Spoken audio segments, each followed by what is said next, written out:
What's up? Welcome to another episode of Movie Schmovie, episode number 249. And for those keeping count, this will be 2 weeks in a row that we have a podcast coming out. And by we, I mean myself. I'm Steve, and who else is here with me right now? I'm Ron. And I'm John. And and we make up Movie Schmovie, and we're pretty proud. I'm speaking for you guys without even asking you this, but I'm pretty proud that we did this 2 weeks in a row, and then this will come out 2 weeks in a row. Like this is. This home isolation is maybe what not in this circumstance obviously, but maybe this is what we needed to like force us to do something weekly. Oh yeah, man. I think that whatever happens with COVID-19, if Movie Schmovie gets on a more regular schedule, people will have to see it as kind of a win, you know? Absolutely. Yeah, I mean, you got to look at the bright side, and that's probably the brightest of all of the sides, right? Yeah. But it is true that I think. I don't know when the last time we may have had an episode that followed another one. I think sometimes we do that. We kind of cluster them.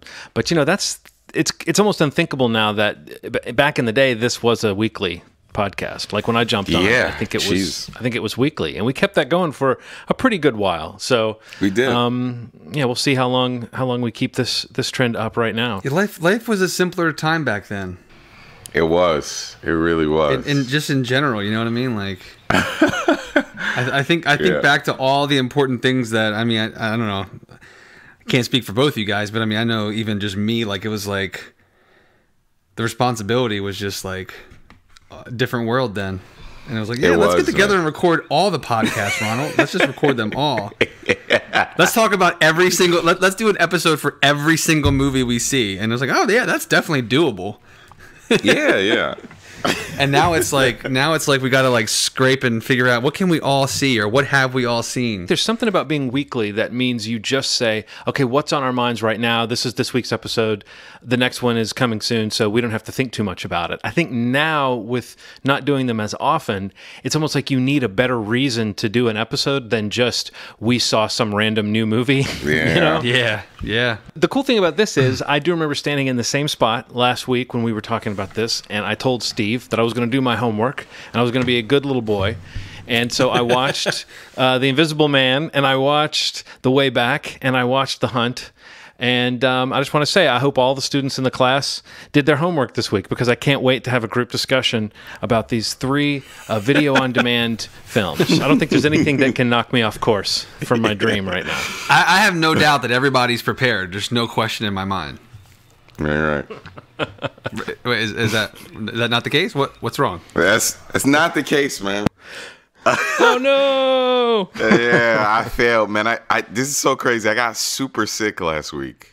I got sick as fuck, and it wasn't related to COVID-19.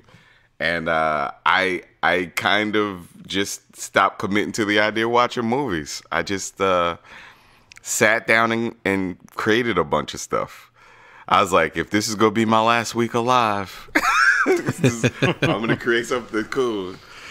You're talking about your little those Who Is Ron James video clips you've been dropping this week? I've been doing these things called Quarantine Dream, which is basically I've never done anything video wise, like video editing, so I decided to get into Adobe Premiere and start making stuff that was just like these little pieces of positivity that my friends could carry around with them, because it's a hard time for everybody. Everybody's kind of dealing with this stuff very differently. But I think that one thing that's come out of it is kind of everybody abandoning their sense of self-importance and getting to what it is that really matters, and that's human interaction and looking out for people. I've been getting texts from people I never thought I'd hear from, and messages from people I thought I'd never hear from, just checking in on me, which is pretty cool. So, are you putting those out on Instagram or Twitter? I can't remember where it was that I saw them. So, right now they're on Facebook and Instagram. Yeah. So Instagram.com/whoisronjames and Facebook.com/whoisronjames. And that's just like Who Is Ron James is basically this whole one-stop shop for everything creative that I'm doing. So I don't know. That's what I've been doing lately. But I did miss the movies, and I'm super interested to hear what you guys think, because that'll make me go see them or not go see them, and then spread the word. So you mean like go to the other room and go see them? Yeah. I'm gonna go to my fiance and say, "Hey, you know what John and fucking Steve said to see?" So that's gonna be cool. So you can't leave us hanging like with that handle. I gotta ask, like, who is Ron James? I don't know, man. That's what I'm trying to figure out. I think Discovering that's the that. whole point. Okay. Yeah. So you're figuring it out. You're figuring it out. Absolutely. I have no idea. He's asking us, actually. We have to answer it. Wow. Yeah. I misread that. Got it. Yeah. Yeah. He really would like to know. Please. I'm losing track of time. I cannot measure time anymore. If somebody could just send in an answer, he could shut this whole thing down. He doesn't need it. He doesn't need an Instagram. Man, Erin woke up like 3:00 today, and she was like, "Oh man, it's crazy. It's Monday morning." I'm like, "Erin, it is 3:00 on a Sunday." She's like, "Oh god, oh god." It's weird. Man. That's hilarious. You mean in the afternoon? She woke up at 3? Yeah, in the afternoon. Okay. Wow. So what happened for her to lose some time? Did she just... it's been a blur for me lately, too. But I don't know if I've missed an entire half a day. I think it's just like she's a manager in a space where she can't manage quite as, as hands-on. And, she'll do her work and we walk around a little bit. And you get kind of... That routine has kind of turned into really losing track of large chunks of time. It's a little weird, man. Right.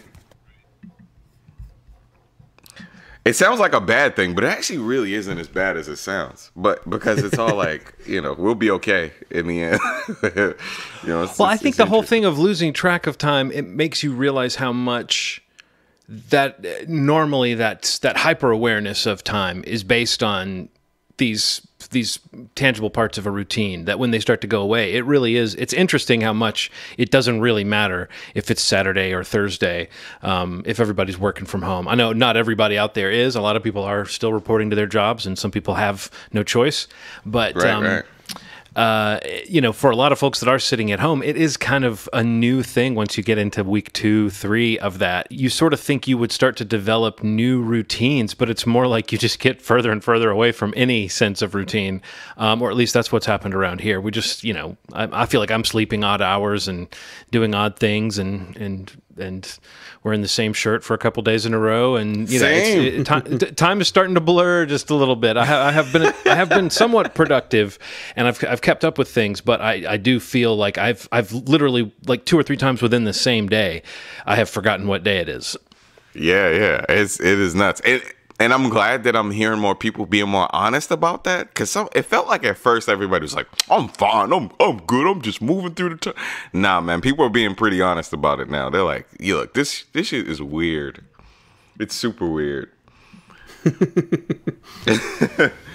A part of me kind of likes the slow down simplicity of it. I know it's for really grim reasons, and again, I wouldn't want to make light of it, but I do think when we are forced to simplify, it reminds me of how on a snow day, I sometimes like the feeling that everybody got the same notice, that said, "Slow down today, stop, you can't do your normal thing." I kind of like that. I like that sort of shared human experience, even if, like I said, this is obviously sum total. This is a very horrifying thing that's happening, but I do think within it, you can find a certain peace in knowing that, you and your people are under the same roof and you kind of have eyes on each other and you can be together. There's something about that quantity time that I think is special. It is. Truly.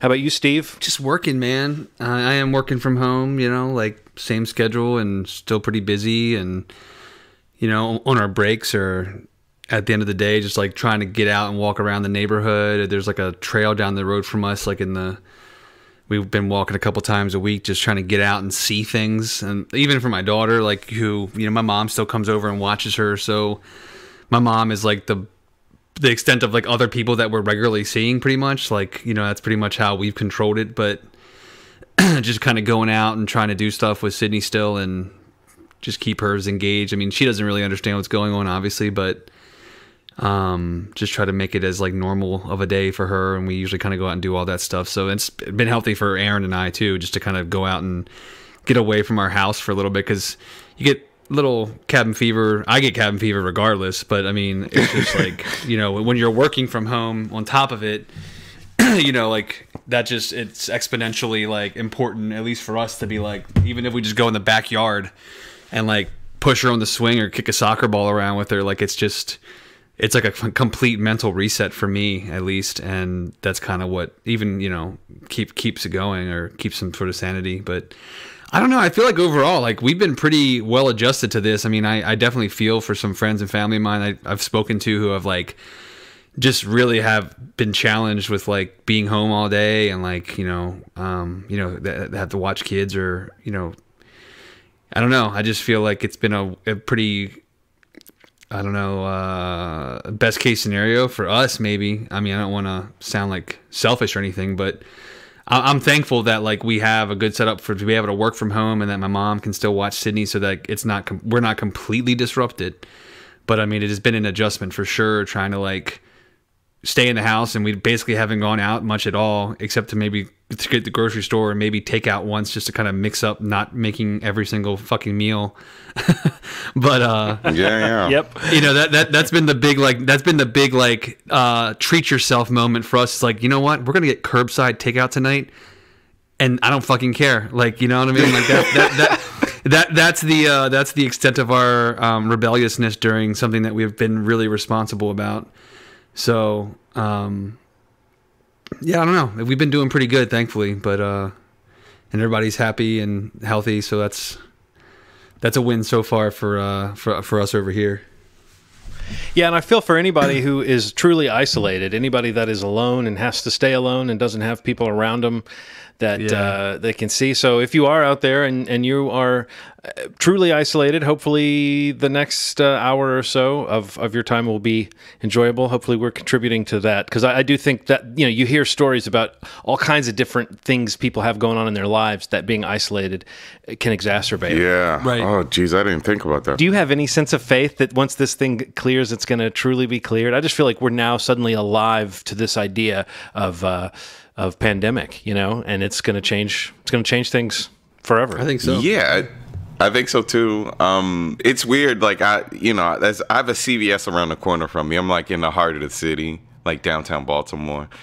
And I heard this guy say, now they telling me I gotta wash my hands every time I'm walking around. I'm like, man, you should have been doing that forever. Like this is like so weird that people are getting real familiar with this regular hygiene stuff. So true. It's weird, man. Like this guy was really mad. He's like, I gotta wash my hands all the time. Well, you guys have both been in a men's room. You've seen how bad it is out there. There's a lot of guys that don't even look at the sink when they're walking out of the public restroom. Oh God. Yeah. And then some people go up and they like flick their fingers under the water, and then they put their hands in their hair, and that's all they do. It's bad. It's bad. It is, man. But well, one thing we didn't mention, because it's not a movie, but I have been wondering what you guys have thought of this new phenomenon that is sort of what everybody's talking about. But has everybody caught up with Tiger King? Have you watched that at least, Ronald, or no? Yes, I have. So you have seen Tiger King. Okay, and you've seen Tiger King, right, Steve? Yes, yeah. Okay, well, so let's talk a little bit about that phenomenon, and I guess I'll open up just by saying I think, like, I've seen some people that don't want to watch this show because they feel like they've seen too many reality shows that stretch a story out, or that ultimately feel like they're sort of mean-spirited or shooting fish in a barrel by picking some of these oddballs, you know, that these documentary series are made about. Or right. Like we've said about Making a Murderer, that there's just not that much story there for the amount of show that there is.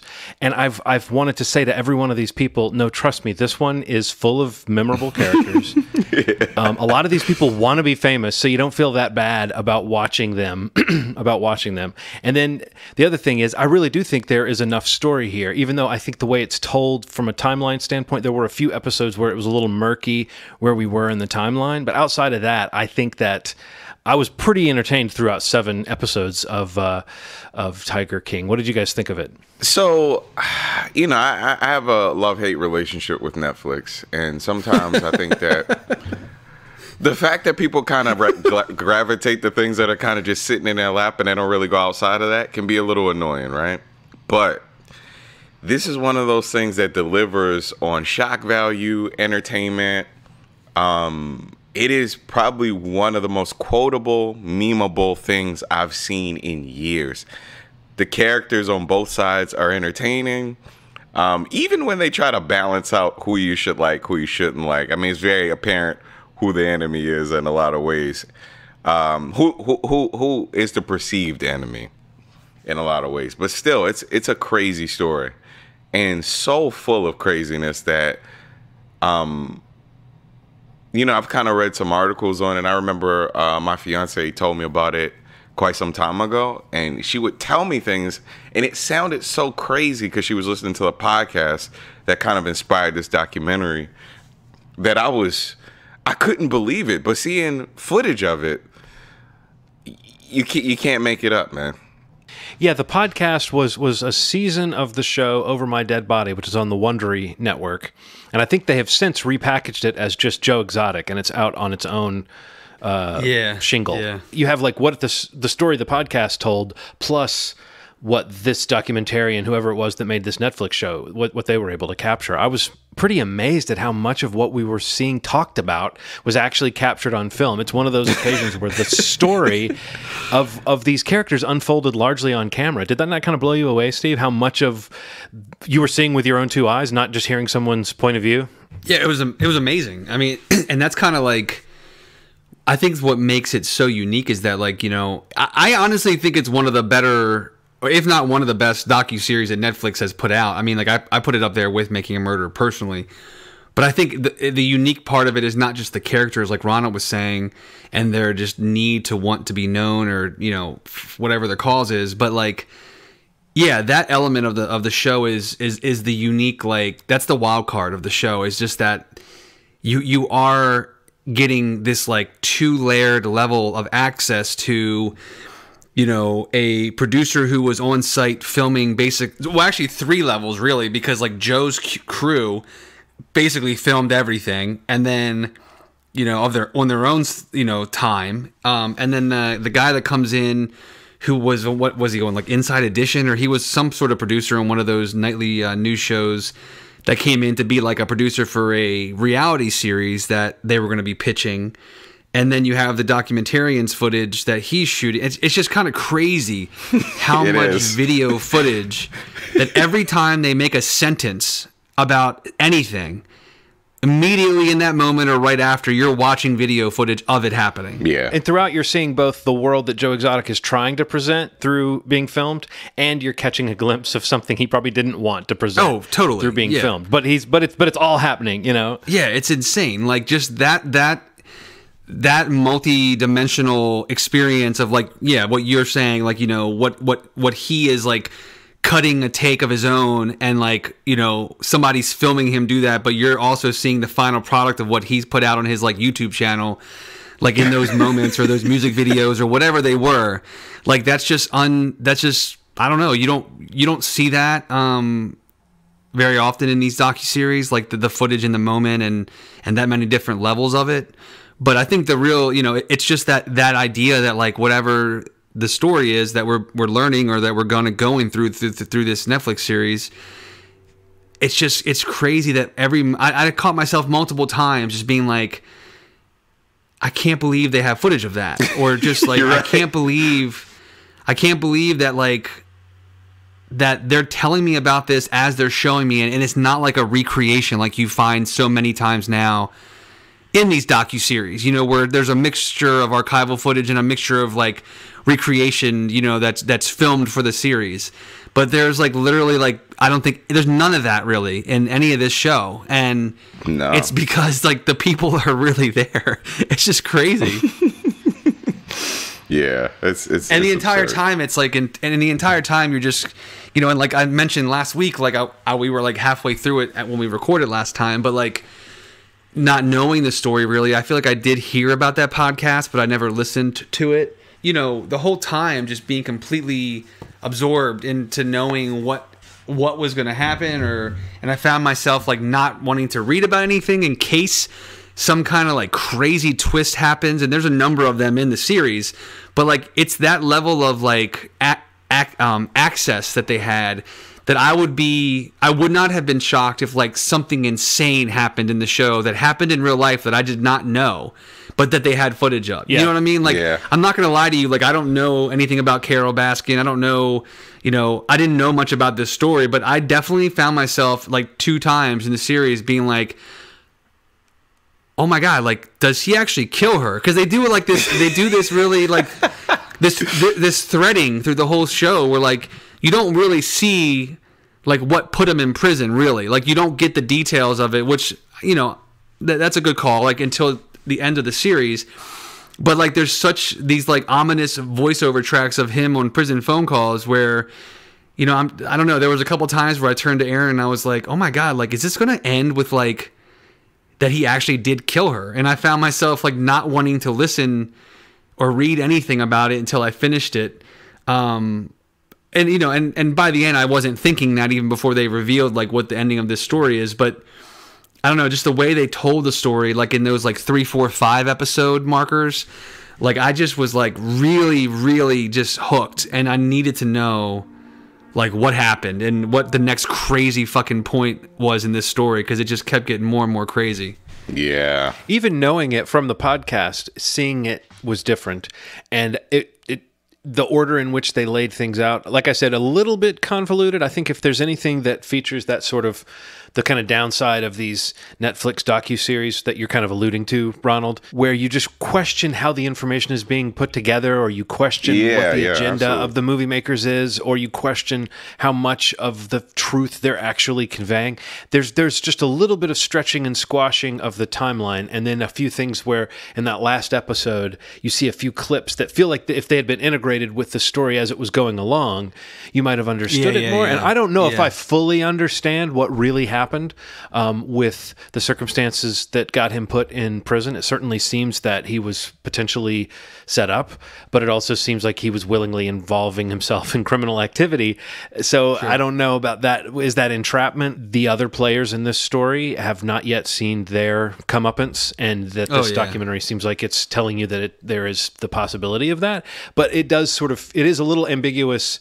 And I think there are some moments where they almost trick us with the filmmaking to save some of those surprises. But that being said, the actual story of Joe Exotic, this guy who runs a big cat, well, he just runs a zoo, but like specifically the name Tiger King comes from how many tigers he has, and he gets into all this unethical behavior around exotic animals. And I've seen a lot of people saying they don't want to watch the show because they are afraid of the animal cruelty.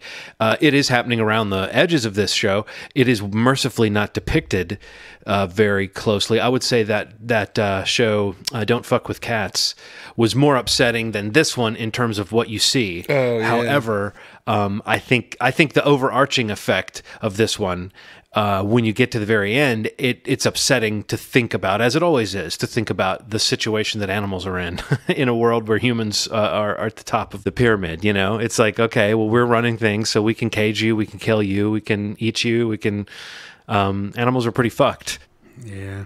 So the notion that there's more animals living in captivity in the United States, more tigers specifically, than there are in the wild at this point is wild. I mean, that is bizarre. That was news to me, and that really kind of threw me for a loop. But clearly these animals aren't being treated well across the board. So I don't know if you guys found that part of it upsetting or just sort of part of the craziness, but it is insane to me that there's this world within the world that I don't really know anything about. These private zoos. Yes, it's insane, man. The first thing I wondered throughout the whole series is where the hell are they getting all this money? I understand that like people are independently wealthy, but the amount of money that lady was spending to get this man in trouble.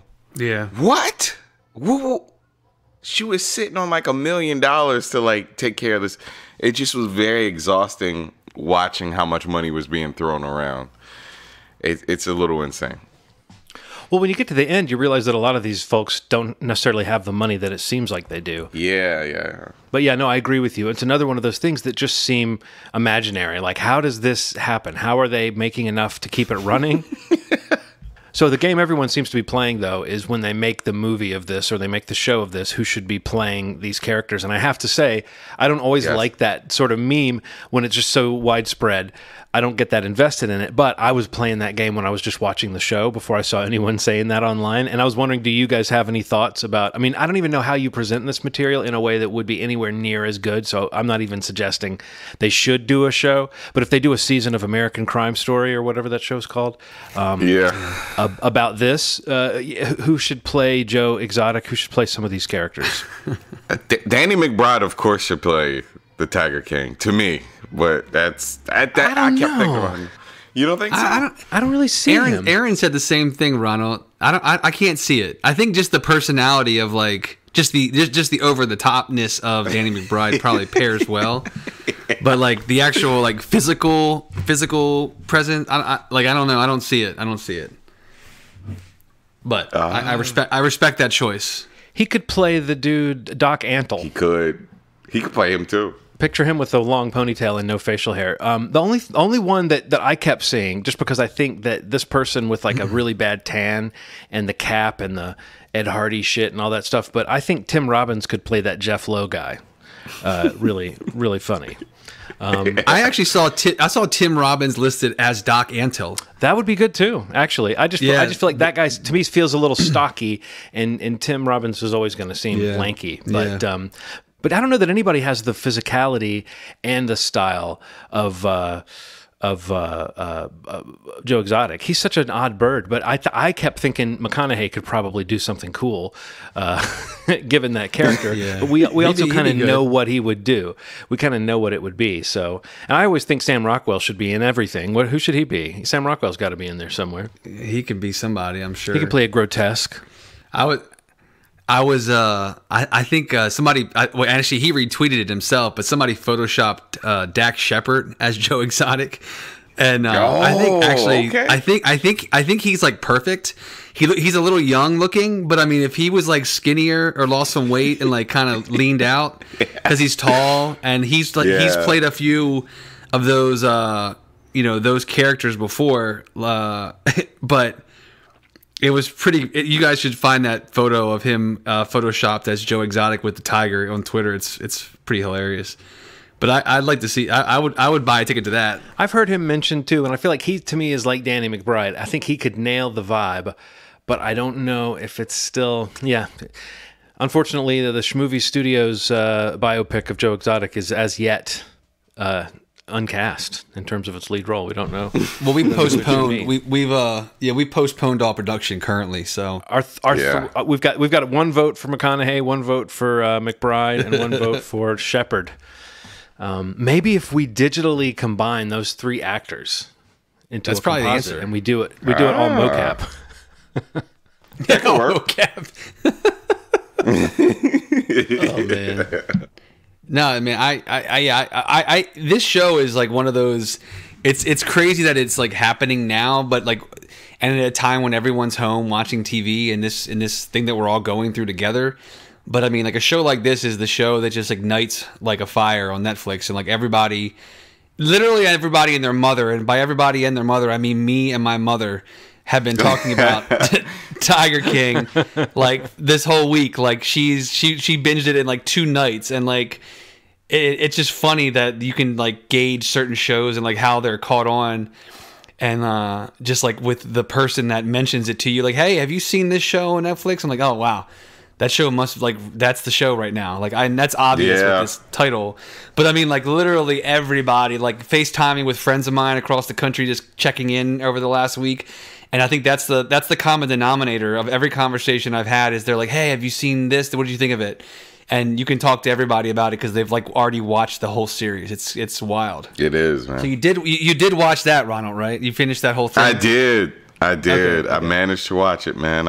It was one of the craziest things I've ever seen. it's having like a peak VOD moment, right? Like this is a moment where everybody's at home and we're all looking for something new. And here is this show that is addictive, and you kind of burn through it quickly. That's the only problem with it. But it is fun to have that binge. Like my wife and I always have at least one show that we're kind of seeking to watch together. Recently, it was The Outsider. That was cool, but you had to wait for it. Last year, at a certain point, it was Schitt's Creek. But right now, it's Ozark. We just started Ozark. I'm about halfway into the first season of that, and I'm enjoying that. I've heard season 2 is not as good, and I'm not. I wish I didn't know that because I kind of was hoping it was just good throughout. But everyone's saying season 3 is better than 2, so I guess I'll just keep barreling through. But I love it in terms of the acting. I think Jason Bateman and Laura Linney are fantastic. And I see a lot of touches and character actors popping up that were on The Outsider, The Outsider on HBO, which it seems like maybe that's part of Bateman's production company or people that he's worked with that he's brought in, but he had a hand in producing both shows. So I'm kind of seeing his cinematic style emerge in my head, and I like it a lot. I like what he's doing on this show so far. 5 episodes in to Ozark. It's interesting. It's kind of positioned between Breaking Bad and Better Call Saul almost. It's almost like this character is sort of an amalgam of Jimmy McGill and Walter White to me in terms of what this person's gifts are and how likely they are to outsmart people or just not. Right. You know, this is a sweatier show. This is like a more miserable sort of show. But also, I like seeing Laura Linney get this kind of character to play. She's more interesting than the quote unquote wife character often is on this type of anti-hero show. It gets really. I mean, you're in for a treat. I mean, I too probably think that season 2 is not as strong as 1. I mean, that's pretty unanimous. But I still thought season 2 was really good. I still thought it was really good, and I'm about halfway through season 3, and it's excellent. I'm super into it, so I'll keep you posted. But hopefully, you can catch up and finish it soon. Well, maybe if we talk in a week or so, we'll have seen every episode because that's all people do now. Is they watch television and they podcast about it. I watched the first season, and I was thinking about skipping the second season and watching a summary or something and getting into the third. Oh, a recap. Yeah. A recap. It's actually what I did with Game of Thrones. I watched Game of Thrones all the way through, and then like I had up till 6, and then I needed a recap of each season, and then I went and watched them the 7 and 8 after that. But yeah, I really liked the first season. I kind of missed the second. It wasn't promoted very well either. It's weird, man. Like, stuff gets kind of lost in Netflix sometimes when it premieres. You see it up in the first week, and then it just kind of gets eaten in their algorithm, and I never see it again. So I out of sight, out of mind. So that brings up a good point. Actually, I wanted to mention this. I meant to ask last time, but it'd be more appropriate now since we're talking so much about Tiger King.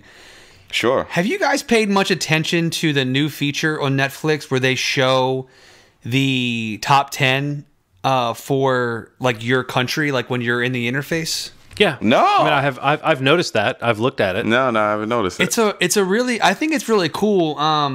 I mean, obviously, you know, like you said at the beginning of the episode, you have a love-hate relationship with Netflix, and I generally love Netflix, and I think it's a really interesting, like, you know, they've been criticized for, you know, and justifiably so, like not disclosing a lot of things about how well shows do, or like the metrics that they use to count a show as a watch or whatever. And I'm sure that folds into how they're ranking these movies or these shows or whatever. You know, all the content that can fall into the top 10. But it's interesting because, like, it depends on what your algorithm is showing you, but you will see the little badge on any title that is in the top 10. Like, if you kind of scroll through the interface and, like, you come across Tiger King or you come across Ozark, like something that you know is a hot title, if you want to just see what I'm talking about, you can see, like, that it has, like, the little badge on it that's it's in the top 10 list.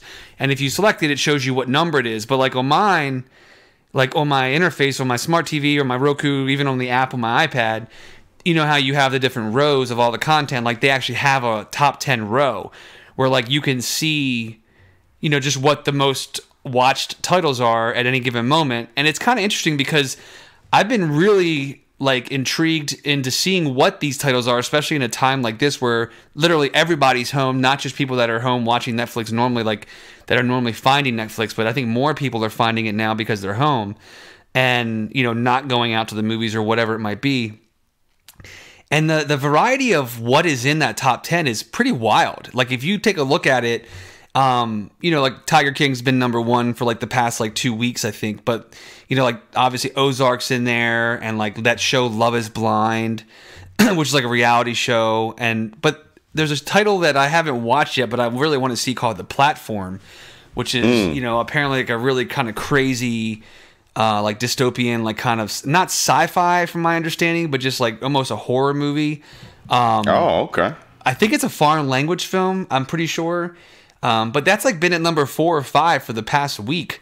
And that kind of surprises me. It's kind of like an interesting litmus of like what people not only are watching, but the kind of content that they're finding on Netflix. Like there's a lot of reality-based stuff. There's a lot of like horror genre-based stuff. There's a lot of these docu-series. But if you haven't looked at it yet or aren't aware of it, I would be curious, like if you kind of spot check that every once in a while and see, you know, if anything that you're watching is in that top 10, and if not, like just look at the row and see, like on any given day it changes, I think. But it's like a pretty wild just peek into the variety of people, the variety of types of shows or movies or whatever that people, you know, watch, you know, not only when they're just randomly watching Netflix, but like when they're in a situation like this where they're probably really finding a lot of content on Netflix that maybe they wouldn't normally watch because so many people, you know, are home now watching it all the time. Yeah. Okay. But yeah, I don't know. I didn't know if you've seen that feature. Like it's kind of been piquing my interest recently. Kind of every other day I like look at it and see like they put like they've had Outbreak on Netflix for a while, but of course like last week it's like number 6 in the top 10.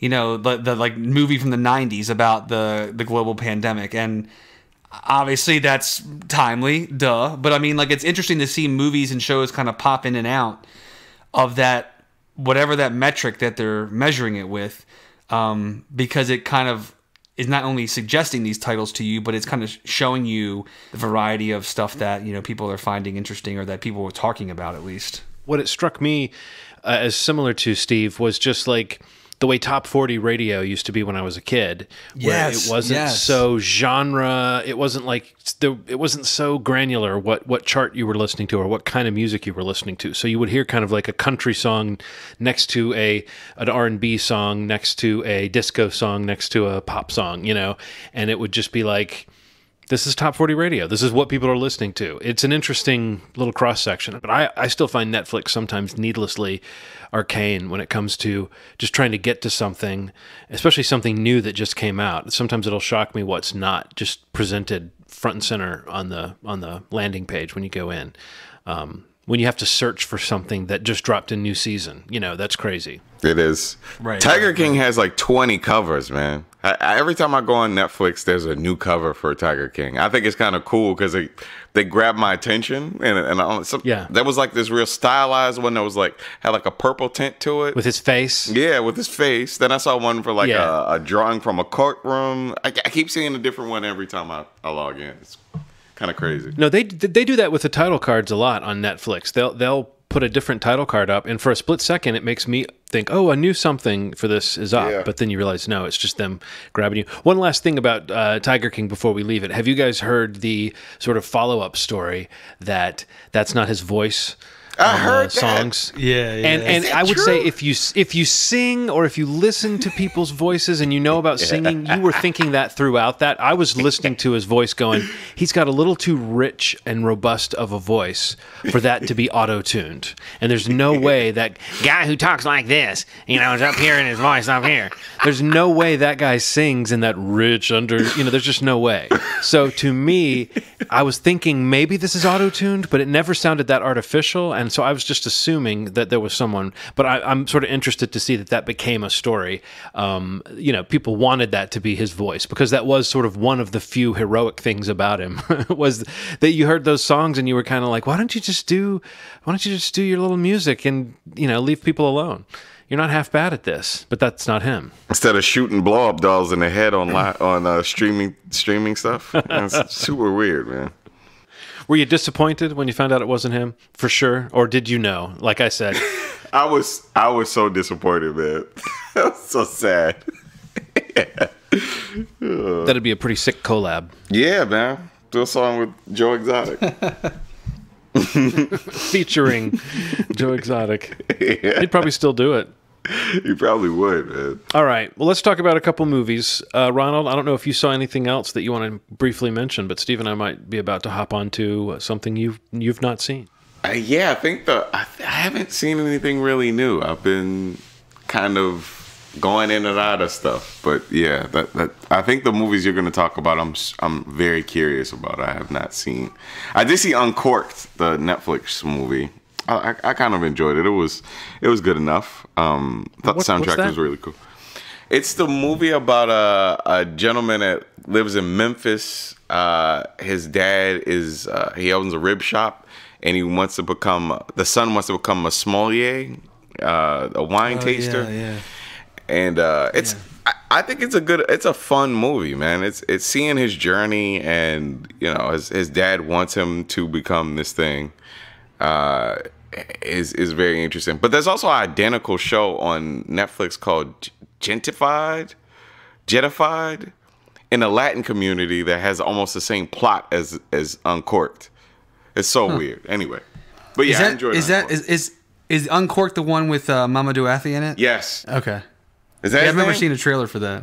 Yeah, Mamadou. Yeah. Yeah, he's a good actor. Yeah. That's an example. Like that's one I keep seeing pop up. Like that's like in the top 5 on Netflix on that top 10 list. Yeah. And I keep seeing like the cover art for it, and I thought I saw him in the picture, and I saw a trailer for that a while ago, but I haven't watched it yet. But I like him a lot. Yeah, it's a fun watch, man. It's a fun watch. I think the family's really cool. I feel like it falls victim to a bunch of tropes, but I think overall it was a solid movie. I enjoyed it. Cool. Well, Steve, let's get into these movies that have been yanked from theaters and released in our homes. I think for the most part, that happened to all 3 of these, didn't it? Or did it not? The Way Back. Yeah, pretty much. I think Invisible Man had the longest lead time. I think that got 3 weeks. Way Back got 2, and Hunt got 1. And then shit hit the fan. So yeah. And the worldwide box office on The Invisible Man is 124 point something, and I think that's on a $7 million budget. Am I right about that? Correct. That is crazy. I mean, that movie is already super successful, and now it can just gain a reputation by virtue of people being able to watch it at home. I did finally see it, and I thought it was pretty darn effective. What did you think of The Invisible Man? I thought it was great. I loved it. I actually watched it a second time after we recorded last weekend, and yeah, just the concept of the movie, the take on it, quote unquote, and what they were able to do with getting the cast that they had, and Elizabeth Moss is just amazing in it, and for $7 million, it's just crazy. Like the movie is. It looks really good. It's shot really well. Like the score is great. Like it's just a really well produced movie, and that's like the Blumhouse touch, I guess. But overall, it's just a real. I was really impressed by it, and a couple scenes especially are just like wow moment scenes for me personally, and especially on a rewatch. And I really do think Leigh Whannell is like a guy to watch. Like I think as a director who's only done a couple mainstream things that most people know about as a director. Like I said last week, most people know him from Saw or the Insidious movies, but as an actor at least, see his face in those. I don't know. I was really impressed, and I think he's gonna be doing a couple big things here coming up. I'm just waiting to see what they are. I don't see how they don't give him something of just carte blanche at this point if he's had the success that he's had. I mean, it's going to be a weird year for movies and box office, and who really cares? But we know that making lots of money is how these interesting directors get a chance to make more movies. So right. I like that. No, I enjoyed Upgrade and thought it was pretty good. I know people that loved it. This is one I feel much more like, okay, that Leigh Whannell quality, that production quality is really put to use towards a story that is like surprising and interesting and creepy, and honestly works as a horror film. And I think making the Invisible Man a monster, in the truest sense of the word, and not necessarily tracking the story of the man who becomes invisible and what happens, but showing how that person who can become invisible is a monster. I thought that was a really interesting take, and it really streamlined this movie in a way that I don't know what they had planned a few years ago with Johnny Depp, but there's no way it would have been as shark-like as this movie is in how focused it is on the simple storyline of, I mean, it's a complex character, but the arc of Elizabeth Moss's character is relatively straightforward. I mean, what we see her go through, what we see her recover from, and how she has to deal with this challenge. It's some really great acting, but it's a really traumatized character, and that could be so miserable to watch. But the movie works as a genre thing. It's not too bogged down by the real world horrors that it depicts in terms of an abusive relationship and what this woman is recovering from. So it is kind of harrowing. I honestly found some scenes really, really difficult to watch. And right from the first moment, there's the tension of just what she's afraid of this man that she's in this relationship with. It's palpable, you know, and you got to give her and Lee Wanell, and I guess whoever the cinematographer was, and you said the score is very good. Like, you got to give these filmmakers credit for evoking this sense of danger and threat from this person who I'm not being cute when I say we don't see him. He is the Invisible Man, but we literally don't really see him in the movie. You know, very little of this character is seen.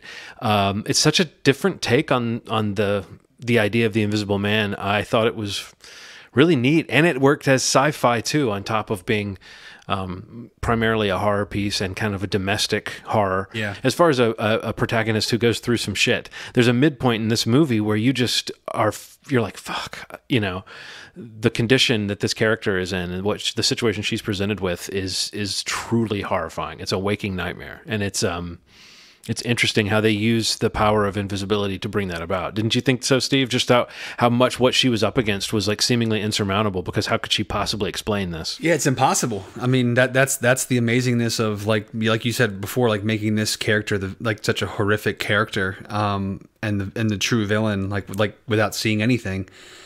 Because, you know, like she's not either in these moments. But yeah, I don't know. I think that the way that those shots, that he kind of pulls those shots off, a lot of practical effects mixed with like some CG and some, you know, wire work and things like that. There's a really cool behind the scenes featurette that is online. And this is not giving anything away, but the kitchen sequence where like they really kind of she becomes engaged into like a fight with this Invisible Man of sorts. The way they achieve that is just amazing. And it's got like a couple of what are coming to be known as like signature shots that he has in his movies, where the camera is kind of like falling with gravity with the person in certain directions. But I don't know, the way that they just make all that work with the objects that she's seeing or maybe not seeing move, and like, you know, you're looking in a corner or looking at a bed or looking at a chair, and like, did that move, or is there like a little impression in the comforter or that jacket on the chair, like where is somebody sitting on it? You know, those moments in the movie where like she's looking and we're looking because of it, but then like we keep looking even though she may not be anymore. Those are really effective scenes, and the movie moves really quick, I think, and is paced really, really well. And yeah, the last like 15-20 minutes is just like it's just a jolt. It's just a really cool run to the finish line, and it ends really well, I think, too. Well, it is an interesting enough structure for a story that you truly don't know exactly where it's going to land, and then something happens close to the end that makes you realize, oh, there has to be another piece of story here. Yeah. And then you get this last act that is sort of not what you expected from what you were getting up to that point. Right. Ronald, close your ears for just 1 second, because I'm going to say something that's not a spoiler, but if you don't want any spoilers, don't listen to the next 2 sentences that I say. All right. Okay. Did you notice, Steve, that The Invisible Man and The Hunt both ended the same way, which is to say a leaving a nice house with a Yeah, that's good. And in both cases, I don't know if you're like me, I'm thinking like, I'm glad they took the Yeah, you got to take the All right. Ronald. Hello? Come on back, Ronald. Okay, cool.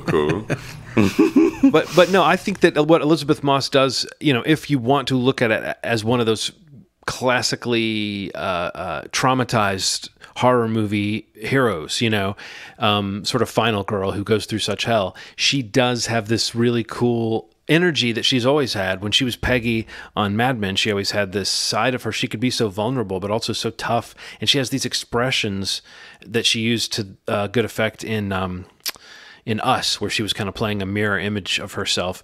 This way of going from being kind of like, is she sweet or is she evil?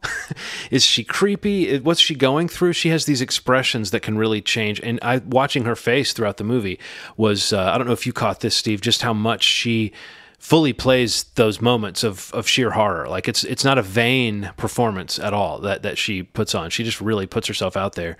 That must have been part of the appeal for her, to get to play like one of these big time horror movie characters. But the way that she kind of empowers herself, I thought was kind of redeemed the idea, like I said, that you were basically just watching something unpleasant. She does have this strength that Elizabeth Moss always brings to at least every role I've seen her in. Yeah, and she does that so well on like Handmaid's Tale also. So a lot of people, have seen that performance, and it's sort of in a similar similar vein, but I mean, she does so well with those in those scenes where you're watching her kind of like find the power or find the motivation or find the empowerment to do something that most people maybe wouldn't do. But yeah, I don't know. She's great in it, and I don't know. I hope they don't like sequelize it or anything like that. I think it's like a really cool standalone thing, and whatever Blumhouse, Universal have in mind for any of the other Universal movies, if they try to go this kind of thing with some other titles, and I've read some things about them trying to do that, but that'd be cool. But just maybe I wouldn't. I don't need to see a sequel to this movie. I mean, I would still see it because I love this movie. Like, I thought it was great.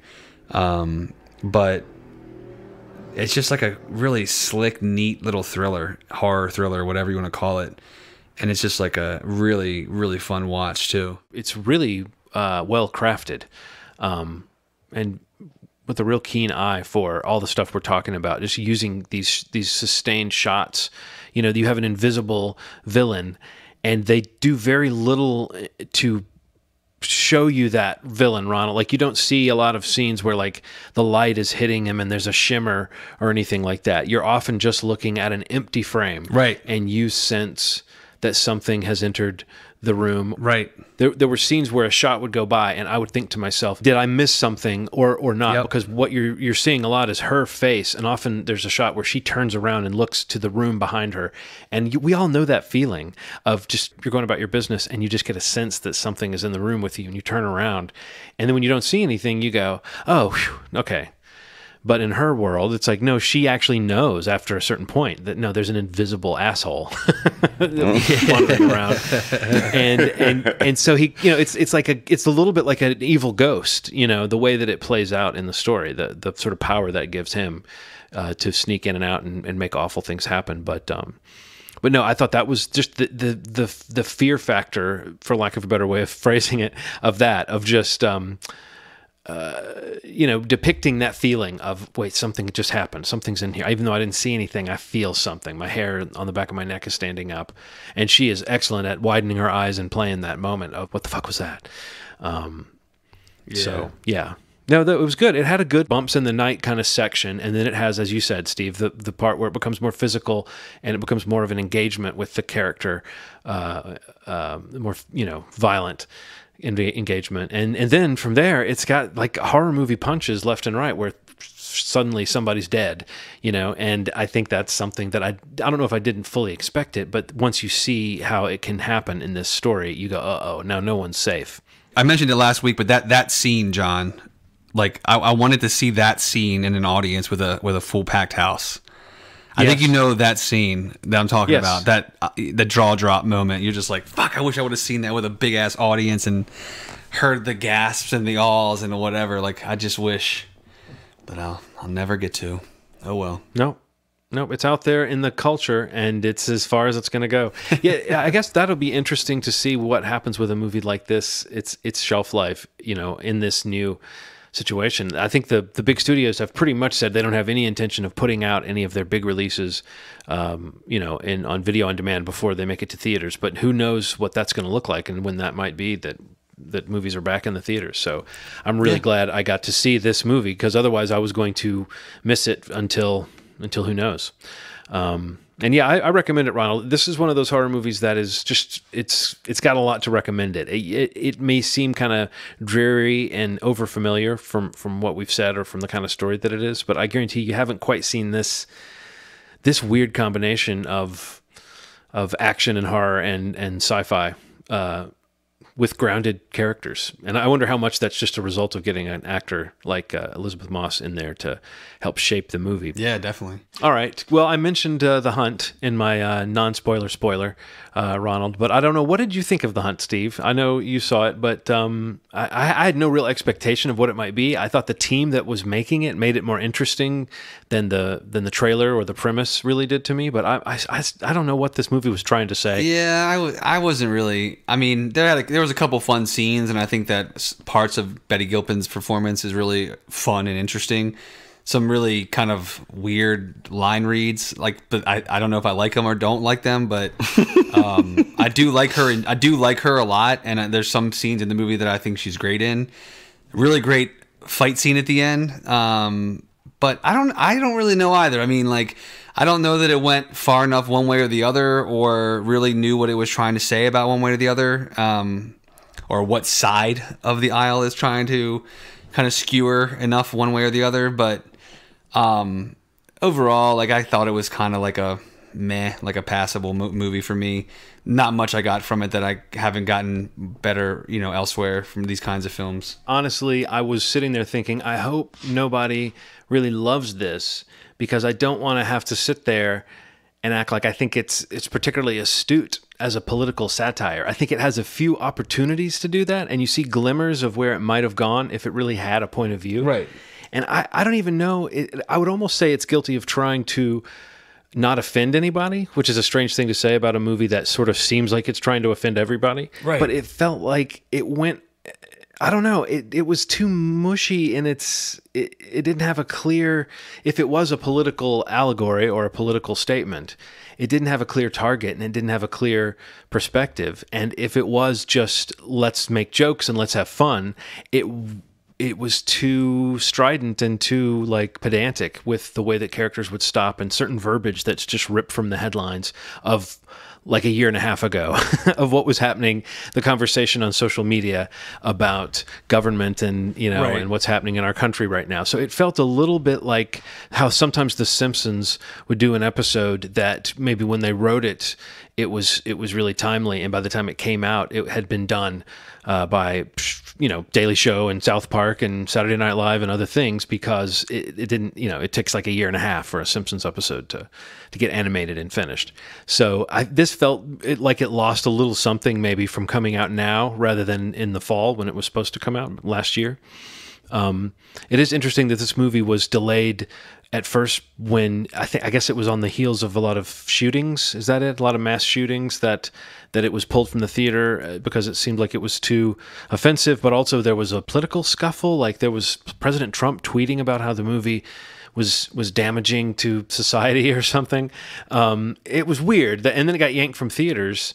And I heard the premise and thought, who's making this movie? Because the premise is that elite liberals are actually hunting red state Americans for sport, which feels like a paranoid fantasy of a particular kind of Trump voter. I don't know what to say that's not too pejorative here, but it feels like it's directed at a person who really does think that liberals are evil, and this is just a parody of liberals. But then the movie is made by people who don't seem to be having that clear of a point of view. Do you know what I mean, Steve? It's hard to peg down. Damon Lindelof is co-writer of this movie. The guy that's directing it is the guy that did Compliance, and just other movies that don't suggest that they would get into this kind of murky political stuff without having a reason. But I couldn't tell what their reason was for making this movie, like who it was for, who it was aimed at, or anything. Not sure. Yeah, I agree though. Like, I think that's pretty much like my big problem with it is that, like, you know, I think it doesn't go far enough one way or the other, and just when it starts to go in one direction, like, you kind of gets scared, I think, and backs off and decides to make a joke against the other side of the aisle or whatever. You know, it's like it just seems to trying to play both sides of it, and not to any, you know, productive effect, in my opinion. And I just think that it's kind of like, and also it just seems like it's kind of a tired conversation. Like, obviously this is the world we live in now, and, like, you know, some of the things that they're saying in the movie are unfortunately like real life, you know, but it's just like, I don't know that this is like an environment or a climate like where you want to see that kind of stuff in a movie. I mean, I want to see that kind of stuff in a movie if they're actually genuinely coming up with a unique way of putting it out there that's not just, you know, trying to be funny but not funny, and very, you know, gruesome in parts and like violent in parts and just kind of all over the place. And yeah, for the, like you said, for the people that are involved in it, like, I think in general, I just kind of felt like the movie was like a mess, and I think it was thought it was a lot smarter than it actually was, and was like kind of like flexing or winking a little too often at the audience for you know, our expectations or their attempts to subvert them. But I didn't really find it to be very effective, and I only really came out of it liking some of Betty Gilpin's performance.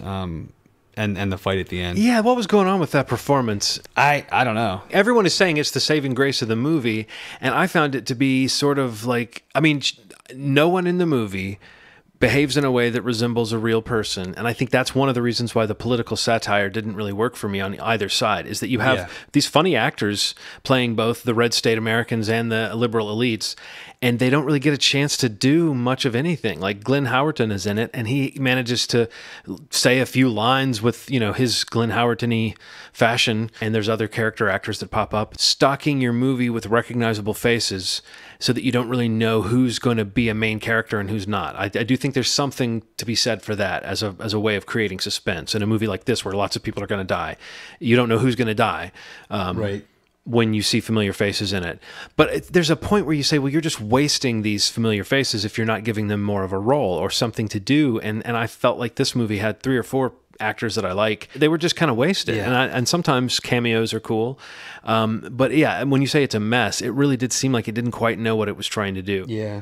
And I think Betty Gilpin was funny, but she was playing a bizarre character that I've never seen. I do think she had a few very unconventional and unexpected reactions to things that were momentarily funny to me, like where I would chuckle at something just because it was sort of not how I've ever seen an actor react to something. And I do think that's deliberate, you know, and I do think she's doing something on purpose, but I didn't really buy her character any more than I did the sort of more thinly sketched characters that were around the margins of this movie, which basically has everybody in it as a caricature. Yeah. What did you think of The Way Back? You know, it was a movie that in many ways I was like, I couldn't be less interested in sort of what the plot of this movie could be, because it seems to be very much what you might think, like, oh, it's a sports redemption story. It's a team that's down on its luck. It's a coach that's down on his luck, and they're gonna make some magic happen, you know. And we've seen that a million times. And the movie's not quite that. It's very different from that in a lot of ways. But what struck me was just how well crafted it was, and how much I felt like I was eavesdropping on real life throughout this movie.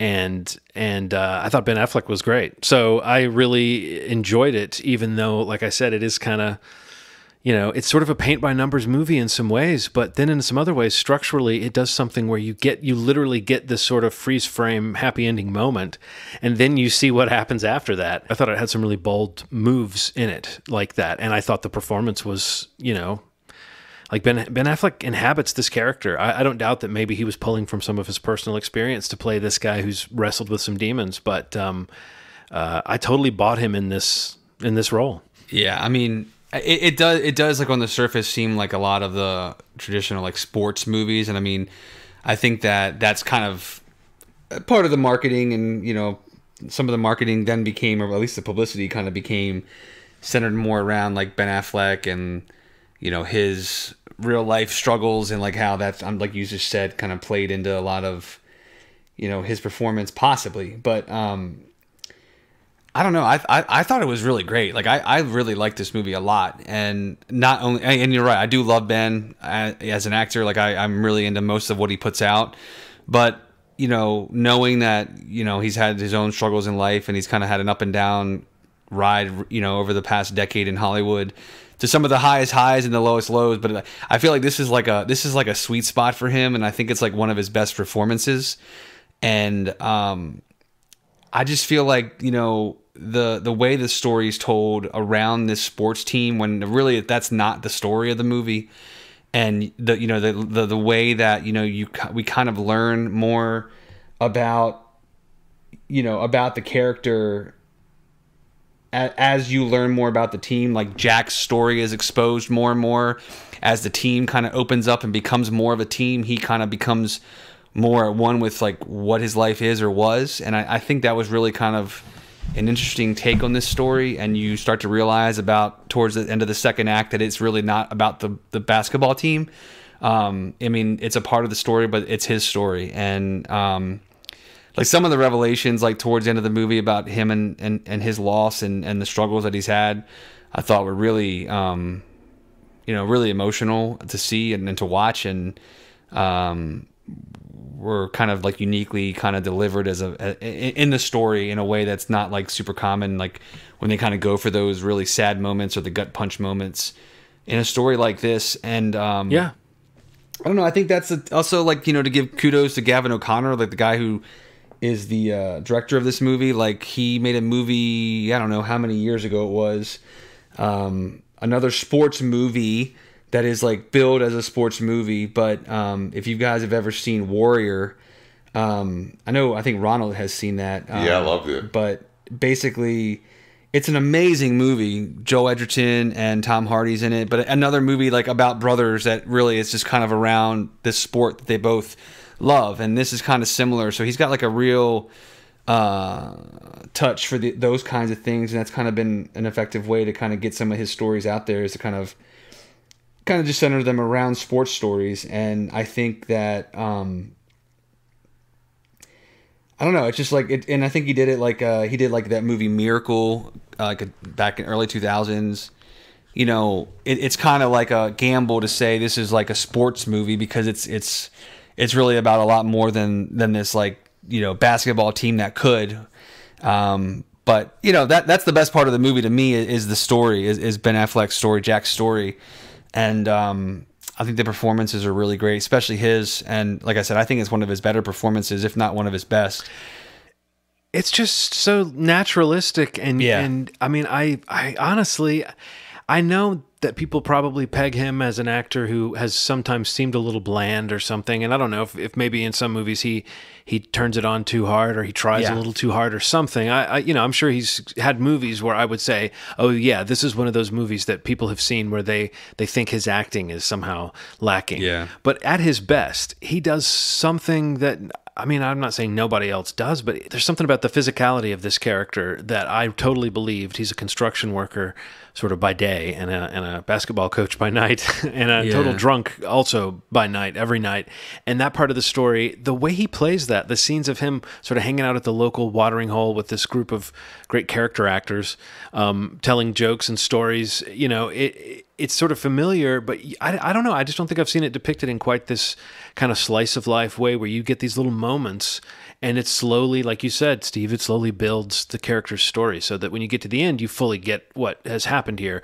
But about at the midpoint, you kind of see how the fact that we've seen him pounding beers into pretty much every scene, or pouring vodka into his coffee mug before going into work and stuff like that. So we know he drinks constantly, but you start to see the after effects of that. You start to see what's that like at the end of the night. You start to see how that's affecting when it spills into the next day. And I think there is something truly powerful about this performance. And most of the performances in it were very naturalistic. I thought Al Madrigal was really good.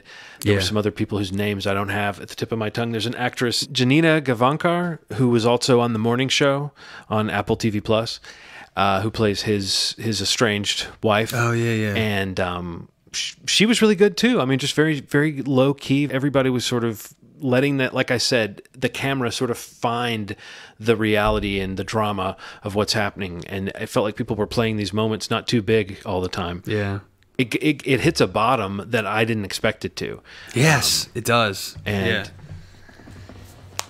it's kind of a downer for that reason. It is. As it's getting close is. to the end, it's very much about addiction, and it's very much about the inescapable nature of it, and how you have to keep fighting. And it's sort of unflinching in that way, but I do think it has it's not a bleak movie that's devoid of fun human moments, but it gets heavy. It's always kind of hard to like be like, yeah, you got to see this movie when you describe it like that. And I mean, and that's accurate. That is what it is, or at least what it becomes.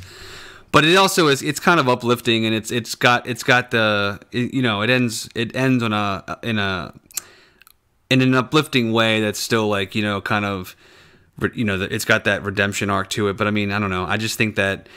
These kinds of movies, like where you're like, I really love the performance. It's kind of sad. It kind of gets a little bleak. It kind of gets heavy, But it's like, do people want to watch that? I don't know, but I mean, it's a really good story and it's a really great performance. So I would definitely recommend it. You know what it is? Here's how you pitch this movie to people. It's Hoosiers, but if Gene Hackman and Dennis Hopper were one character. Okay. That's pretty accurate, but that's a good take. We'll see how that goes. Let's try that. That's how we just pitched the movie. And not as white. And not as white. So, Ronald, yep, I'm here. We're saying don't bother with The Hunt unless you're just morbidly curious. Give The Way Back a chance if you feel like you want some drama. It's basically just a straight-up drama. And Invisible Man, you probably already know whether you're excited to see it, but I'm saying you probably should see it. I concur. So now next week we'll have to get back together and we'll find something else that comes out this week or whatever and try to keep up on some of these releases. Ronald, why don't you tell us what you've watched on about Wednesday, and then we will definitely catch up with whatever that is so that we can all be on the same page. Sounds good. Is there anything else on the landscape that we haven't seen that's coming out in this way, or is it sort of slowed down for now because nobody's in a hurry to put one of their tentpoles out in this fashion? I think a tentpole's coming out, man. I think that somebody's going to pull a trigger. I think that it has to happen at this point now. They've extended the stay. It's going to happen. Right. I know that people are saying like there's a lot of things that are very sacred to people. Like they're like things can't come out, but I think that that's going to get thrown out of the window pretty soon. Wow. A caveat is that it might be a little more expensive than $20. Yeah. Like 21. Yeah, I think $25, $30. Don't push it, John. 21 is just too much. 2105 even. Ooh. Well, this Tuesday, Sonic and Bad Boys for Life are coming out. So I think that's the last of, with the exception of Trolls 2 or Trolls World Tour or whatever it's called, which I think is the week after or like some sort of Easter week. I forget what the exact date on that one was, but I think those two that come out this week are the last like two big ones that were, I think, announced. That were either in like those two were in theaters still, but I think the real big one, actually probably the biggest one to date is the Trolls World Tour one because that's a borderline huge movie that was supposed to come out 2 weeks ago in theaters. And now it's coming out. No, it was supposed to come out April 10th in theaters, and I think now it's coming out as like a digital only release. I think, or maybe internationally in theaters that are still open. But like, that's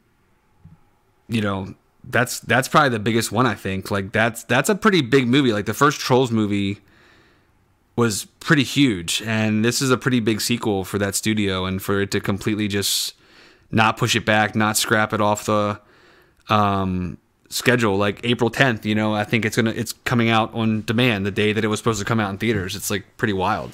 That is. So I mean, it's like that thing, like that's kind of that early summer tentpole area, like where it kind of creeps earlier and earlier every year, and that was like kind of one of the first. That and Bond, I think, were like the first like kind of jump offs for like big titles for studios, to really kind of go out and get a big chunk of the box office.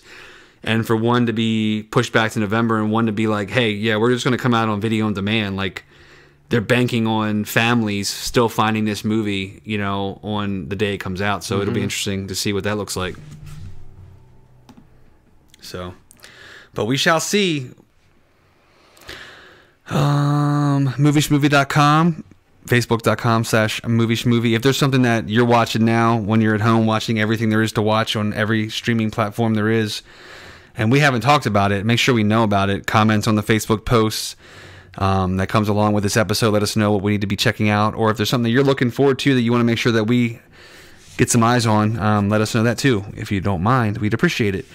And we haven't said it in a while, but if you're subscribed to this podcast through Apple Podcasts or Spotify, wherever you're listening, which thank you, by the way, for listening. If you could leave some sort of rating or star review or whatever the equivalent is on that platform, any kind of review or rating would be helpful. Especially, you know, if we're trying to put these out on a more regular basis, weekly, hopefully.